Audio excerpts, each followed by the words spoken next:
neraka. Dalam birahi kita akan panji-panji, dan akan simbol peradaban pada putra-putri bangsa. Assalamualaikum warahmatullahi wabarakatuh. Kita berjumpa lagi pada gambar teknik sesi 3 bagian kedua. Dalam sesi 3 bagian kedua ini, saya akan melanjutkan sesi 3 bagian pertama, di mana bagian pertama telah menjelaskan tentang pemahaman gambar, dan saat ini akan dilanjutkan ke bagaimana kita mengetahui tentang skala gambar. Baik, pertama-tama kita harus pahami terlebih dahulu apa dan bagaimana yang dimaksud dengan skala gambar. Nah, seperti yang kita ketahui pada umumnya, setiap gambar teknik itu harus menggunakan skala gambar. Maksudnya skala gambar di sini ya untuk merepresentasikan dari gambar teknik yang kita buat dengan ukuran-ukuran berbeda antara faktual dengan gambar. Jadi skala gambar ini adalah untuk menentukan bahwa apa yang kita gambar itu nantinya akan sesuai dengan faktualnya. Nah, jadi skala gambar itu ada kalanya harus diperbesar dan ada kalanya juga harus diperkecil, gantung dari tujuan gambar itu sendiri. Jadi skala gambar adalah merupakan suatu model untuk menjelaskan ukuran-ukuran gambar dengan faktual. Contoh bagaimana? Contohnya adalah ketika kita membuat gambar bangunan atau gambar apapun, misalkan pertama-tama kita akan membuat gambar luas lahan atau bentuk lahan, atau bisa saja kalau perumahan itu bentuk hakling. Oke. Faktual, misalkan sebuah rumah di perumahan 45 dengan luas 95 misalkan. Luas lahan 95 meter itu misalkan lebar lahannya adalah 6 meter, kemudian panjang lahannya adalah 9 meter misalkan ya. Sorry, bukan 9 meter, 15 meter. Nah, pada saat kita membuatkan gambar coupling tersebut di dalam kertas, apabila tidak menggunakan skala, maka tidak mungkin kita menggunakan kertas selebar 6 meter kali 15 meter. Nah, oleh karena itu, dalam gambar membutuhkan skala gambar. Nah, berapa skala yang harus digunakan? Ya, variatif. Ya. Nah, seperti contoh-contoh standar skala gambar berikut. Ya. Jadi skala gambar adalah perbandingan antara ukuran pada gambar dan ukuran objek yang digambar. Skala gambar ditetapkan dengan mempertimbangkan jenis gambar dan kebutuhan. Nah, sehingga ada standar-standar skala yang sering digunakan pada suatu gambar teknik. Di antaranya ada skala gambar yang dipergunakan untuk ilmu bangunan, ada skala gambar yang dipergunakan untuk ilmu pesawat dan elektronik, ada juga yang standar skala gambar yang digunakan untuk bangunan kapal, jalan rel dan bangunan air, serta kereta. Nah, data ini adalah data-data standar skala-skala yang digunakan. Oke, contohnya untuk ilmu bangunan. Ilmu bangunan standar skala yang digunakan adalah 1:1. Tapi tidak harus semua 1:1. Contoh tadi, kita membuat gambar coupling lahan. Ukuran lahannya 6 kali 15 meter, maka tidak mungkin menggunakan skala banding 1:1. Kalau skala 1:1, artinya panjang gambar dengan lokasi harus sama. Ya. Kalau skala gambarnya 1:5, maka satu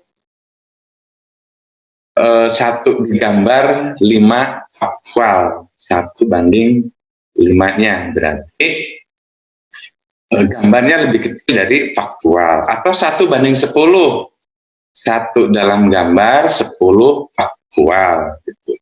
Nah, inilah diantaranya ilmu skala gambar pada ilmu bangunan antara 1:1 sampai dengan 1:1000. Tentu skala mana yang akan kita gunakan tergantung kebutuhan. Ya, contoh tadi kalau kita membuat ukuran perumahan, misalkan satu perumahan, jika kita menggunakan 1:100 juga mungkin tidak akan cukup pas ya. Mungkin saja 1:500 atau mungkin juga 1:1000. Nah, begitu juga dengan ilmu pesawat dan elektronika. Nah, ilmu pesawat dan elektronika ini standar gambarnya, gambar kadang lebih besar dari faktual. Ya, ini yang membedakan ini. Dalam ilmu bangunan tidak ada standar skala yang digunakan itu gambar lebih besar dari faktual. Tapi ilmu pesawat dan elektronik ini kadang-kadang membutuhkan gambar harus lebih besar dari faktual. Contoh, kita akan membuat gambar saklar atau stop kontak gitu dalam elektronik. Saklar atau stop kontak. Apabila gambarnya tidak lebih besar dari faktual, maka menggambarkan komponen-komponen pada saklar atau stop kontak itu tidak akan terlihat. Nah, oleh karena itu, standarnya gambar lebih besar daripada faktual. Ya. Begitu juga untuk permesinan gitu ya. Kadang-kadang kita membutuhkan perlu menggambarkan komponen kecil pada mesin, misalkan. Entah itu gear di dalam mesin, entah apapun, bentuk dari komponen mesin itu kecil, maka biasanya skala gambar yang digunakan gambar lebih besar daripada faktual.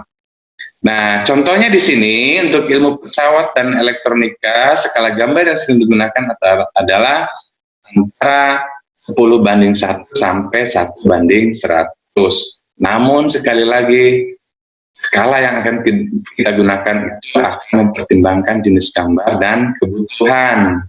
Mungkin saja gambar harus lebih kecil dari faktual, atau sebaliknya, gambar harus lebih besar dari faktual.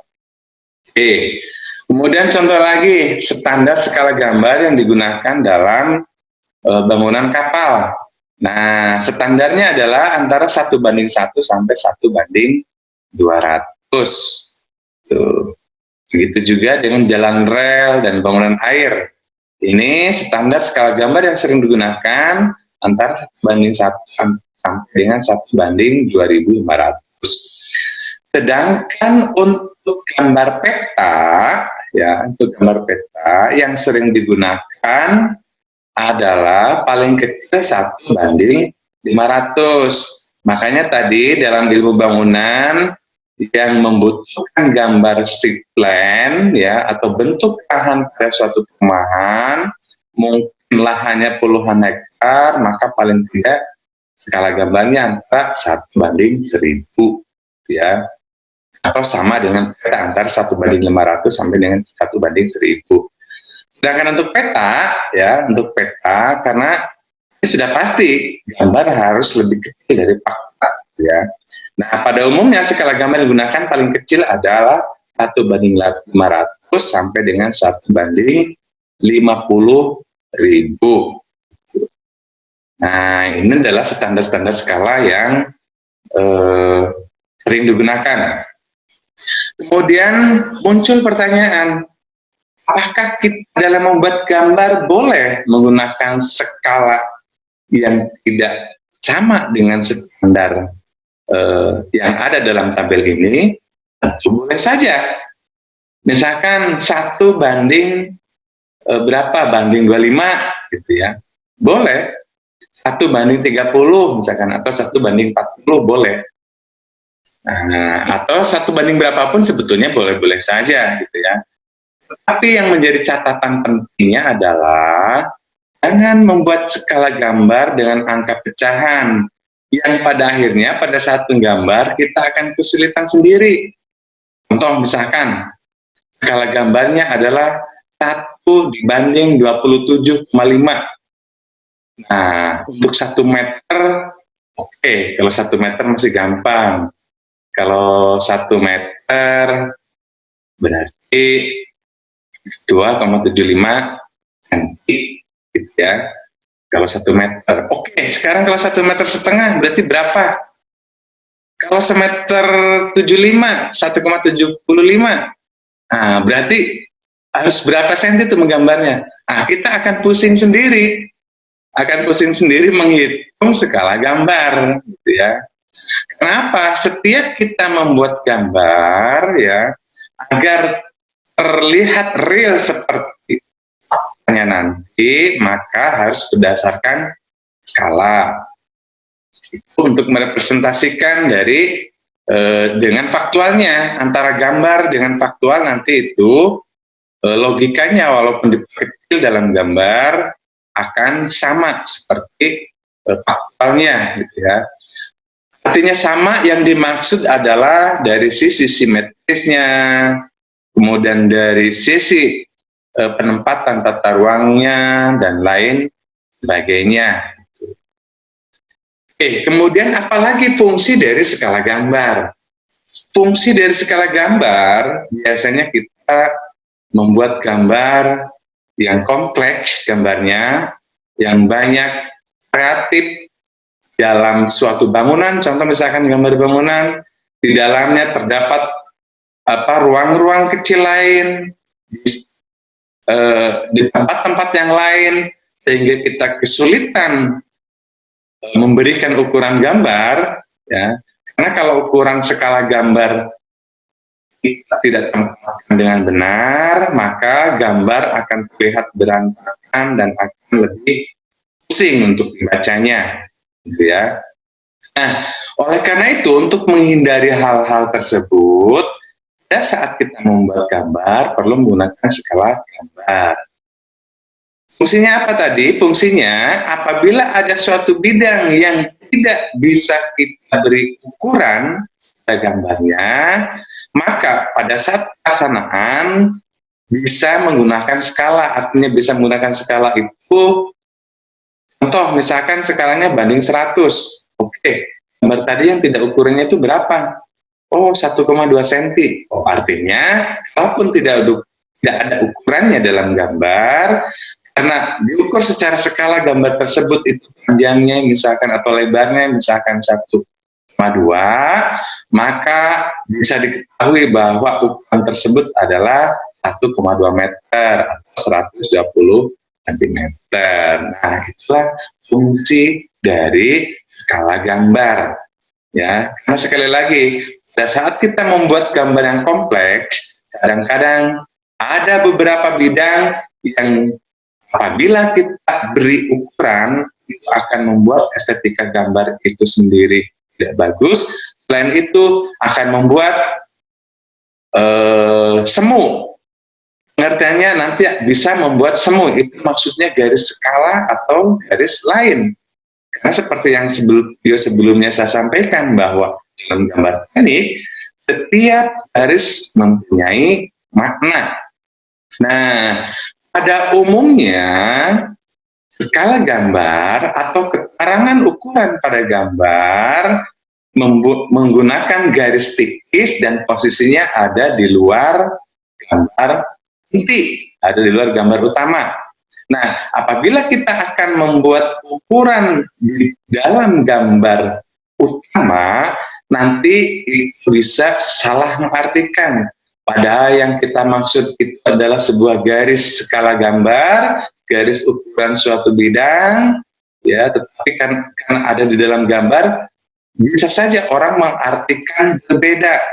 Nah, itu bisa menimbulkan kesalahpahaman antara pembaca dengan yang membuat gambar.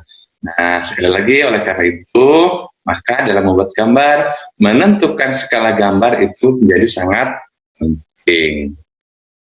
Oke, lanjut. Nah, ini masih melanjutkan materi video sebelumnya tentang pemahaman gambar.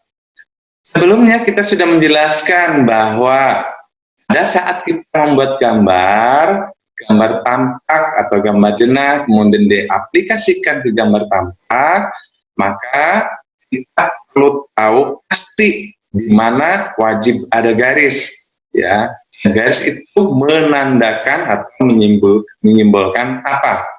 Ya. Nah, sekarang yang namanya gambar teknik itu adalah perpaduan antara gambar satu dengan gambar lain, bahkan terdiri dari banyak gambar yang apabila kita satu padukan menjadi suatu komponen atau suatu bangunan, jika gambar yang kita desain adalah gambar bangunan. Ya. Oke, contoh ini saya jelaskan dalam keterangan.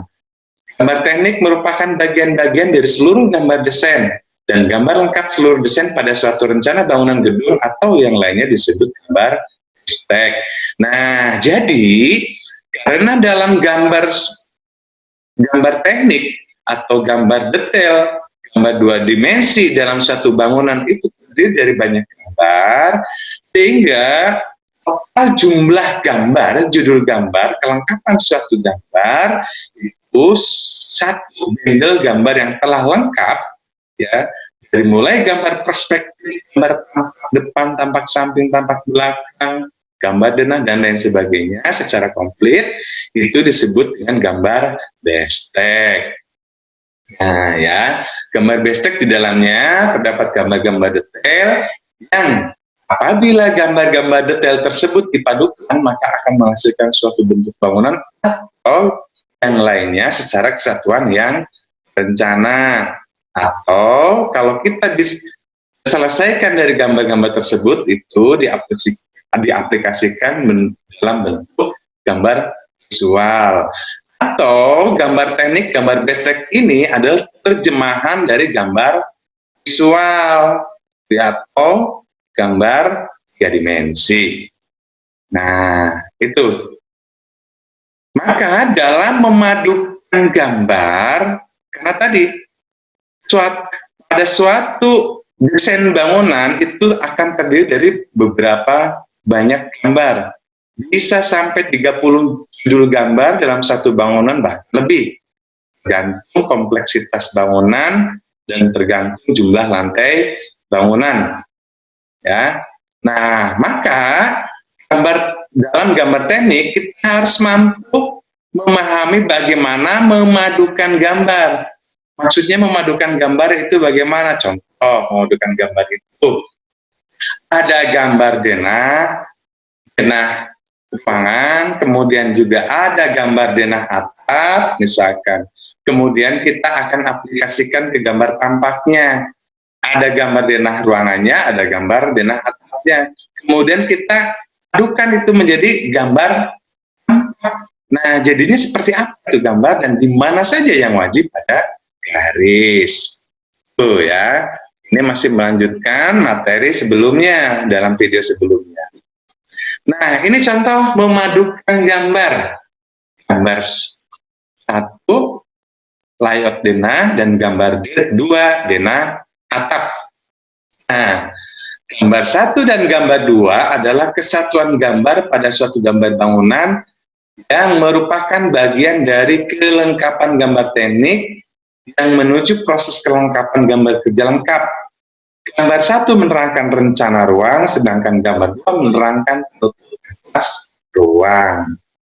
Nah, ini tadi itu dalam pertemuan sebelumnya bahwa gambar itu terdiri dari garis, angka, simbol, serta arsir-arsir. Nah, contoh di sini ada angka-angka. Ada plus di sini plus 0,22. Ini plus 0,2.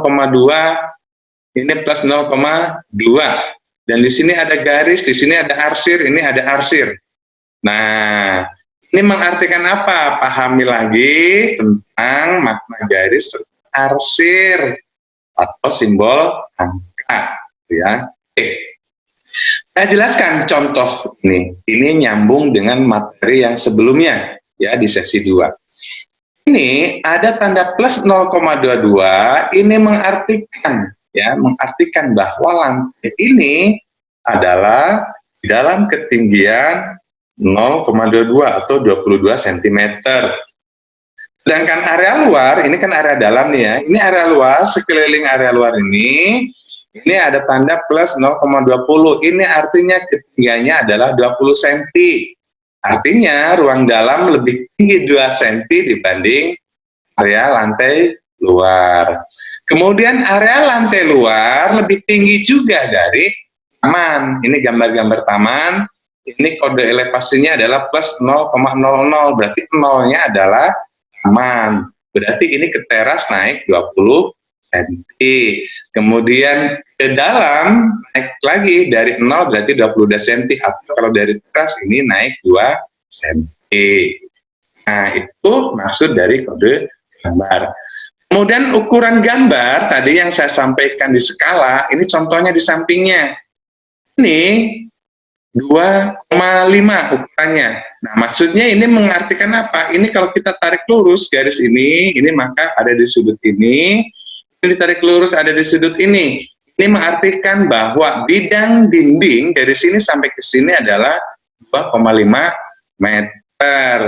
Nah, itu yang saya jelaskan tadi, apabila ukuran gambar ada di dalam gambar ini, akan membiaskan gambar itu sendiri. Maka yang baik adalah ukuran gambar harus berada di luar gambar. Contohnya adalah ini, sekeliling ini, ukuran-ukuran gambar. Ya, kalau kita kasih ukuran ini di sini, ya, ini nanti akan membiaskan. Ini maksudnya angka apa dan garis apa. Nah, karena ukuran itu harus ada garis tipis, contoh seperti ini. Ini akan membiaskan arti di sini, kemudian juga menjadi punya gambarnya yang jelas, apa bisa juga salah persepsi dalam memaknai gambar. Nah, dalam contoh ini dari pintu ke sini ini berapa ukurannya? Tidak ada ukuran tuh, di luar sini juga nggak ada ukuran. Nah, apabila kita menggunakan skala, ya, maka setelah di print out atau kita dalam membuat gambar manual, ini berapa senti ke sini? Misalkan 1 cm, kalau skala gambarnya 1:100, oh berarti dari itu ke sudut ini adalah 1 meter. Oke, gitu ya. Nah, kemudian yang kedua ini adalah contoh gambar denah atap. Di sini juga ada skala ukuran, ada ukuran, ya. Dari atap sampai ini tepi atap belakang dan ini tepi atap depan. Dan ini adalah bubungan. Nah, dari tepi atap belakang ke bubungan jaraknya adalah 2,70 meter. Dari depan juga tepi atap depan ke bubungan ini 2,70 meter. Ya. Ini dari tepi kanan ke kiri sampai ke bubungan ini juga sama 2,70 meter. Sedangkan bubungan tengah ini adalah 2 meter. Dari sini sampai ke sini juga sama 2,70 meter. Nah, di sini ada gambar elevasi juga nih. Nah, inilah yang mengartikan di sini ini adalah plus 3,20. Artinya ini ketinggian atap ini adalah 3,20. 3,20 dari mana? Kalau kita lihat gambar denah ini, maka dari 0 ini, dari taman ini 32 meter 3,20 itu gitu ya. Nah, kemudian di top atap ini ada tanda elevasi juga. Ini 6,76. Nah, artinya ya, ini 6,76 atau 4,76 gitu ya. Artinya perbedaan elevasi antara top bawah atap dengan top atas atap adalah 4,76 dikurangi 3,20, atau perbedaan tingginya adalah 1,56. Nah, sekarang setelah sebelumnya kita memahami tentang mengaplikasikan gambar denah, gambar tampak dalam video sebelumnya. Kemudian sekarang dikasih tantangan nih. Apabila terdapat dua gambar contoh seperti gambar ini, ada gambar denah layout denah dan gambar denah atap, kemudian kita aplikasikan ke dalam gambar tampak. Kira-kira ini yang wajib ada garisnya di mana saja, kemudian bentuk gambar atapnya dalam gambar tampak menjadi seperti apa. Nah, ini sebelum saya bahas lebih lanjut tentang mengaplikasikan ini, silahkan berlatih terlebih dahulu bagaimana mengaplikasikan gambar tampak denah ini, layout denah ini yang dipadukan dengan gambar denah atap. Kalau dalam video sebelumnya, ya, yang dipraktekkan, yang kita praktekkan adalah suatu objek yang kita tidak tahu itu objek apa, ya, dengan bentuknya kurang lebih agak mirip seperti denah ini, kemudian diberi ketinggian setinggi 3 meter, seperti yang video sebelumnya. Jadinya adalah seperti itu. Nah, sekarang ada dua gambar yang harus dipadukan.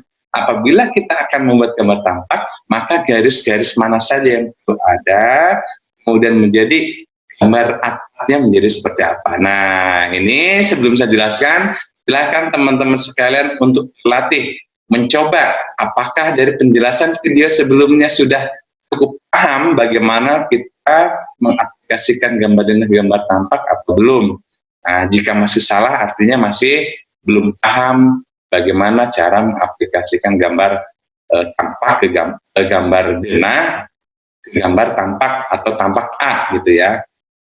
Nah, karena gambar ini bisa saja dibuat dalam gambar tampak A, tampak B, tampak C, dan tampak D. Oke, itu teman-teman sekalian, selamat berlatih. Semoga apa yang saya sampaikan dapat bermanfaat. Kurang lebihnya mohon dibukakan pintu maaf yang sebesar-besarnya. Kita akan ketemu di sesi-sesi berikutnya masih mengenai tentang gambar teknik, gitu ya. Oke, mohon dibukakan pintu maaf yang sebesar-besarnya apabila ada kesalahan, salah ucap dan lain sebagainya. Kemudian saya akhiri, wabillahi taufiq wal hidayah, walakum minkum, wassalamualaikum warahmatullahi wabarakatuh.